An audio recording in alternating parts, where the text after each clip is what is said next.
It's Tuesday, it is!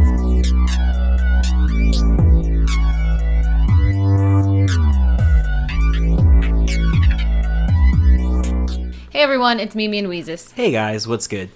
Today we have a pretty wild episode, so it is sensitive topics and sensitive everything, so if you don't want to listen to it, now is your chance to back out. We are going to cover not only a murder case, but we're also going to get into the meaning and description of what NAMBLA is. So Jesus actually saw this on South Park way back in the day. A video popped up on his timeline on one of the social media apps a couple days ago about the episode, and it brought him to thinking, I wonder if that's real. Yeah, I honestly, I remember watching it. When I was probably like 2001, 2002. Back then on Channel 2 where The Simpsons played. Yeah. And, you know, The Simpsons, speaking of them, and South Park, and even Family Guy, they always bring these topics and, you know, like, joke about them, and they try to bring them forward so people, like, know about it, and people just think it's a funny episode, and no one ever really... Or we don't really think about it. Yeah, no one ever really thinks about it. Well, now we are. So, the first case we're going to cover is going to be called Curley versus NAMBLA, and it's NAMBLA. So we'll talk about this case first, and then we'll kind of explain what NAMBLA is and what they believe and what they stand for. And it is not a good thing. So, like we said before, discretion is advised. If you don't want to hear about this stuff, please leave the episode now. Damn, we became South Park for a second, dude. Yeah, well, it's really sensitive subjects, guys, and it's really intense. So we're going to start out talking about Jeffrey John Curley. He was a 10-year-old boy, and his parents, Robert and Barbara, they ended up suing they filed a lawsuit against NAMBLA, and you'll just hear all about it. So here it goes, right? So this was back in 97, I believe, right? Was when this all started. Jeffrey here, 10-year-old kid, hanging out at his grandma's house. He was known for hanging out with an older crowd. You know, he hung out with the older kids, and I hung out with the older kids. You know, yeah, I did too. I did, because my mom's friends had older kids that were like, 3-4 years older than me. So when I was in elementary, I had like known people that were in high school, and they would see me and be like, oh, little Randy, woo, and I would hang out with them. And it wasn't weird in my mind because they babysat me and stuff. For sure, dude. I had the same situation with my older brother and his friends, and my older sister with her friends. Yeah, exactly. Like when you have older siblings and stuff. So he was already, known in the neighborhood for that. He used to skateboard and ride his bike and do all that stuff. So everyone in the neighborhood knew him. There was this other guy named Salvatore Sakari, and another dude, 22-year-old, named Charles Janes, I'm thinking is his last name, if I remember correctly. So, yeah, Charles Janes. And these guys are not good guys, dude. So, to start it out, like, they were already in trouble for things in the past. Salvatore had already been charged with assault and battery of a woman and, like, some other stuff. Charles here had 75 outstanding warrants. Ooh, dude. Why wasn't anyone looking for him is the question, Dude, what were these warrants for? Did he leave his car parked out front and they just never towed it? No, it was something like... Well, anyways, I guess it doesn't matter what the 75 warrants were. They'd probably take too long to look at them all. But, so this guy wasn't a good guy, right? He was already on the troubled side. Well, what most people didn't know at the time is Charles was also a child predator. Ooh. Dude. Where's Chris Hansen when we need him, dude? Mm-hmm. Exactly, dude. Exactly. So in October 1997, Jeffrey was at his grandma's house. He decided to leave. He was known to leave, and, like, his dad, I think, worked at the fire department, so he would head over to his dad's fire department. Like, everyone knew him. We used to do that when I was little. My stepdad was a firefighter. We'd go to the fire department and, like, slide down the pole and get in the fire truck and, like, stuff. I remember that in elementary school. Do you? Yeah. Yeah. They took us to the fire station. Yeah, they did. And see, like, Steven was a firefighter, so we used to go to the fire department all the time, and we had fun. That's what this kid would do. He would go over there, see his dad, see all this stuff, Well, Jeffrey left his grandma's house, and he said he'd be back in 10 minutes. Never came back. Oh, man. Mm-hmm. So I'm going to tell you guys, like, the horrible story of what happened to him, and then I'm going to read everything off of the internet so you guys can hear more about the background of the case and what happened with the lawsuit. So, Salvatore, he was one helping with the investigation. You see that in a lot of crime cases and stuff. The guilty person or the murderer, they always try to come forward and be like, I'll assist, I knew the kid. Or was it the... Yeah, the murderers always come back to the crime scene. Yeah. So Salvatore, he was the one. He was coming forward and he was like helping with searches because they don't know where this kid is, right? They just think there's a missing kid at this point. So the police, parents, everyone's searching for this kid and he's assisting on it. And he's coming forward to the police, giving them intel, giving them tips and being like, I know him. And that kid is, troubled kid, like doing that kind of stuff. Well, it turns out Charles and Salvatore here, they teamed up. They tell Jeffrey, hey, well, his bike apparently had gotten stolen or broken or something like that a few weeks before. Yeah. They tell him, we're going to get you a new bike and we'll give you $50. We'll help you out. And he's like, oh, sick. Like, a 10-year-old boy and some 21-year-old kids are like, we'll help you, dude. Like, no biggie. So he trusts them because they're older. He's like, yeah, dude, thanks, man. Like, yeah, I'll meet you. So he goes and meets them. He gets in the car with them. They take him to a gas station. Charles gets out of the car at the gas station. He has like a rag with him. Douses it in gas once they get to the gas station. Gets back in the car, and then they attempt to S.A. Jeff, the kid, the 10-year-old boy. Jeff was, like, at the time, 85 pounds-ish, and he obviously resisted and was fighting for his life. So when he started fighting, Charles suffocated him with the rag, dude. He just put the gas-covered rag all over his face. He got chemical burns from the gas being all on his face. And then what the coroner had said is the fumes from the gas. You see her eyes rolling back in her head? She's sick, dude. She was like, and I'm like, what are you doing? She always does that, dude. The coroner said that the fumes from the gas actually caused Jeffrey to get a cardiac arrhythmia, which made all this fluid build up in his lungs, and so he actually died from drowning in his own like lung fluids. Oh. So it basically like gave him, drowning without water. Isn't that so sad? So he ends up, passing away in the car. They bought like some concrete in a big storage tub from Home Depot, some alcohol, other stuff, and they end up taking Jeffrey all the way back to, I can't remember if it was Charles's apartment or Salvatore's apartment, but either way, it was a 2-hour drive away. Yeah. They take him all the way over there. They wrap him in a blue tarp and take him up to the apartment. Then they did some horrible things to him, okay? So they take him up there, they undress him. And keep in mind, this is, he's already passed away at this point. Yeah, it's a corpse. Yes, exactly. It's his dead body. And so then, not only did they kidnap and try to SA a child, but now they're doing horrible things to his body, necrophilia type of stuff. So they did perform vile acts on him with a Coors Light bottle. Jesus. And then they flipped him over after that. And then they performed more lewd acts on his hands, mouth, and feet with their own body parts. Well, with his own. I should say Charles did. Because apparently at this point, Salvatore refused to participate in any of the post-mortem activities that Jeffrey was doing, or on Jeffrey, that Charles was doing. And then after he did all that stuff, they put him in the bin, poured cement and quicklime on him, and threw him into a river. Just like that. Man. No remorse. Sleeping with the fishes. Mm-hmm. And then, like I was saying, then Salvatore tries to get involved with the case with the police and all this stuff. So then it just gets worse and worse, dude. Like, that's a devastating story to even have to say. We've talked about some horrific stuff, and this case just gets worse. Well, when the police are investigating this, they find NAMBLA stuff with the suspects. Mm-hmm. And that's why they sued NAMBLA. So let's talk about what NAMBLA is. And then I'll tell you all about the case. I'm just going to basically read off the internet the case. But do you want to explain what NAMBLA is to them, Jesus? Right away, guys.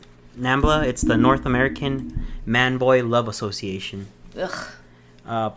One of their NAMBLA, like I'll just tell you, one of their quick main goals is to, I'll say in their words, not mine, is that there is to end the extreme oppression of man and boys in mutual consensual relationships.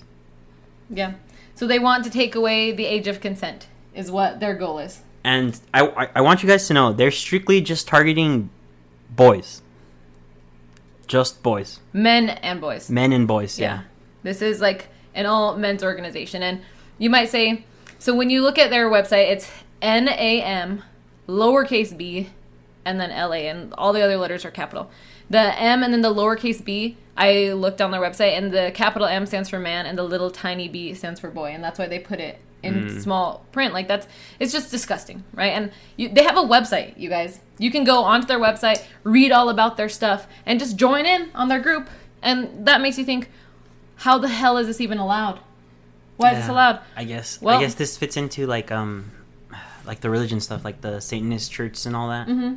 It's probably the same situation. Yeah, it's all, on the same. Well, there's no authority, that dictates and decides who gets to have websites worldwide, right? Yeah. Like you could say, okay, something's illegal here in the U.S., but then they can just host their website in another country and then it's still allowed. You know what I mean? Yeah. Regardless if it's illegal or not, they aren't using this they're not, apparently, and it hasn't been proven, they're not using the website to actually commit illegal acts, they're just talking about it. They're just talking about how they think the age of consent is BS, basically. I just feel like in their website, I'm not saying like, they're just trying to normalize their thing. They're trying to normalize their boy lover thing. And there's even an article in there, because I always think, you always think, a boy, a girl, younger, 18 and younger, they can't consent. They don't have the brain capacity to make a mature decision like that, right? Mm-hmm. And in their defense, they say, well, let's just say that 14-year-old boy has sex with a 14-year-old girl. That means that they're mature enough to make that decision. That means they're mature enough to consent. Mm-hmm. In their eyes, that's what they think. That's what they're saying. But like, growing up, everyone's curious, right? Mm-hmm. That's just part of growing up. I'm not saying like, it's not a bad thing to explore, but when let's say an adult manipulates a kid into a relationship, that's a completely different thing. That's totally different. Yeah, that's disgusting. Like, even like, let's just say, if the boy wants to be with the man, it's not okay. It's not okay. It's not okay. It's not okay at all. It's not. And I'm actually going to read from the NAMBLA page what they say. NAMBLA calls for the empowerment of youth in all areas, not just the sexual. We support greater economic, political, and social opportunities for young people and denounce the rampant ageism that segregates and isolates them in fear and mistrust. We believe sexual feelings are a positive life force. We support the rights of youth as well as adults to choose the partners with whom they wish to share and enjoy their bodies. We condemn sexual abuse and all forms of coercion. Freely chosen relationships differ from unwanted sex, is what they're saying. So they're literally just promoting and saying, well, if the kid wants to have a sexual relationship with an adult, it should be fine. Like, you guys are overreacting. Like, that's what they're saying, and that's what they're promoting. And so that's what the police find, and that's why his parents were able to try and do this lawsuit, right? Yes. So it's going to be a lot of reading, but I want to say it in the exact correct words. That's why I'm going to read it from this paper. So Curley versus NAMBLA was a wrongful death lawsuit filed in the United States District Court for the District of Massachusetts, and this was in the year 2000. It was filed by Barbara and Robert Curley against NAMBLA, saying that the organization had incited the men who kidnapped and murdered their young son. They tried to get $200 million in damages. The American Civil Liberties Union of Massachusetts represented NAMBLA because of the issue of censorship of unpopular speech about sexuality. This is crazy, right? It succeeded on getting the case dismissed, you guys. The lawsuit was dismissed based on a specific legal issue that NAMBLA is organized as an association, not a corporation. The Curleys continued their suit against individual members of NAMBLA and its steering committee members. They finally dropped the lawsuit in 2008 because the court ruled that their only witness to incitement was not competent to testify. Soon after his son's murder, Curley had campaigned for the state to pass a bill to reestablish use of the death penalty, but he changed his position and in 2007 opposed it. So were they being paid off? Like, what's going on? You know what I mean? See what... It's what crazy this that nothing what happened. this just shows right away, just a quick glance, guys, is that the government defended NAMBLA right away, right? And somehow got the case dismissed just like that, right? Mm-hmm. Isn't that crazy that they're protecting NAMBLA? Yep. It is. And they're okay with murdering a kid, but they're not okay with you going against NAMBLA. Yeah. Mhm. So, let's see. Let me come to where the charges were. After a place, a stolen bicycle, blah, blah, blah, blah, blah. So a NAMBLA literature and a membership card was found in the back seat of the car that the kid was taken in, yes. and in Charles James's apartment. So Salvatore was convicted of first-degree murder, and Charles was convicted of second-degree murder and kidnapping. So they got in trouble, but NAMBLA took no responsibility for it, obviously. Well, I mean, see, now that you read that, it does make sense now. Like, NAMBLA will be like, well, we're not associated with them, so. Yeah. Yeah, that's literally what happened. Like, we're not associated with him now, but he was part of our group, but, like, he did this on his own.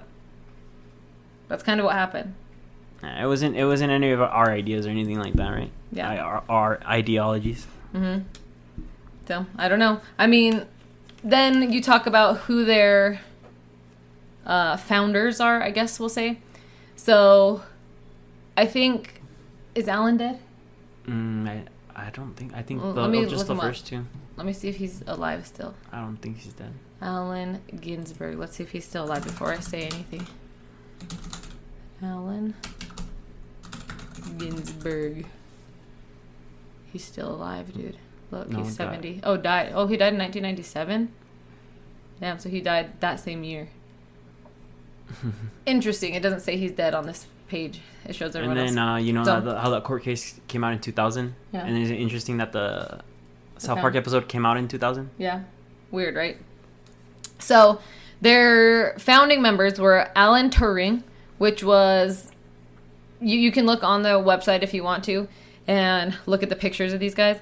Then you've got David Thorstad. He was a gay activist and NAMBLA co-founder. And then you have Allen Ginsberg, who is like an American poet. And you can look him up as well.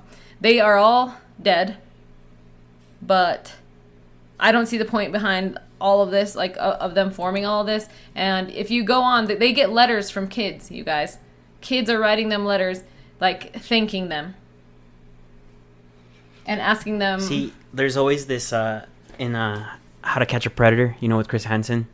When they catch him, when Chris catches him, he always asks them, why are you here? Oh, I was just trying to be a mentor. Yeah. A friend. Someone, like, you know, someone older. And, you know, for a kid, let's say, if you don't have friends, you know, you think you're alone, and then you find someone that's, like, giving you attention, you automatically trust them. And I think that's a lot of the letters they get. That's exactly what happens. It's just like they're mentoring these kids. Mm-hmm. And I mean, I'm not saying they're grooming them, but you know, they are though. I mean, like, isn't that allegedly? Like, we have to be careful how we word things. Allegedly. But if you go on there, you can read the letters that people are sending into them, and you guys, they have a lot of support coming from all over the place. And they say like, hey, we're not breaking the law by talking about it. They have meetings. You can go on, you know, Reddit and read more personal experiences, because people who have left the group have come forward and talked about it and said what they do. So, I don't know. They have meetings in San Francisco, apparently. Like, there's an article in the LA Times about it. But basically the way they compare it is, you know, it's no different than Scientology and Nazis and stuff like that. And that's why they're allowed to talk about it and have a website promoting what they believe. And they have a lot of supporters, and I don't know. I mean, they've got to have meetings, and there's a lot of rumors too that we wanted to clarify. If you look up NAMBLA and you see like things on the internet, a lot of places will say like the LGBTQ community stands with NAMBLA, and that is absolutely false. That is a total lie, and they do absolutely not support NAMBLA. This has nothing to do with anything about the LGBTQ agenda at all. This is, I don't know, are we allowed to say pedophile or pedophilia? Because that's literally what NAMBLA is supporting, right? Yeah. Legal pedophilia is what you would say. Yeah, they are, though. Isn't that exactly what you would think it is? Like, pro-pedophilia group. Yeah. Honestly. Yeah, it is. I don't even know what else to call it besides that. Because it is. If they're finding a way to still talk to kids, you know? Mm-hmm. Like, let me explain the South Park episode, guys. Because when you watch it, it's like, it's so in your face. It starts with, like, Eric Cartman. If you guys ever seen South Park, he's the fat guy.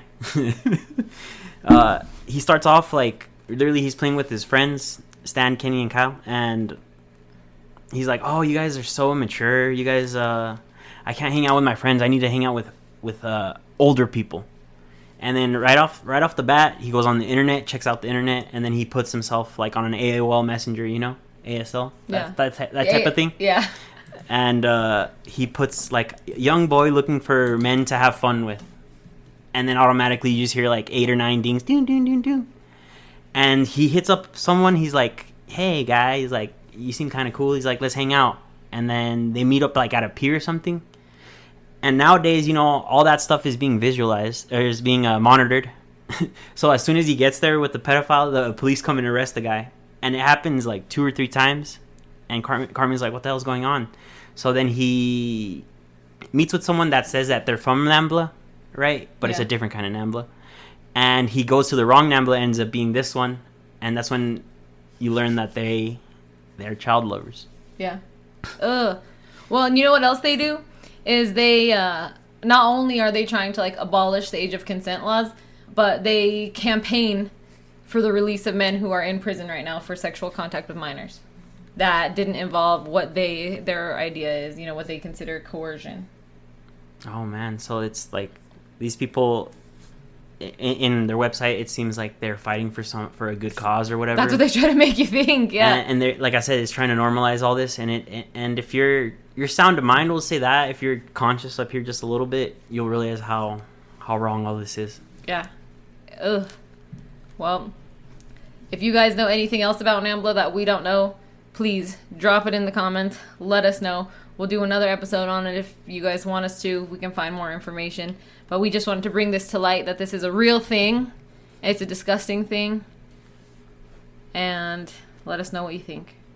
If you guys are listening on Spotify, make sure to download the episode. And if you're on YouTube, like and subscribe. And we out. Yeehaw, brother.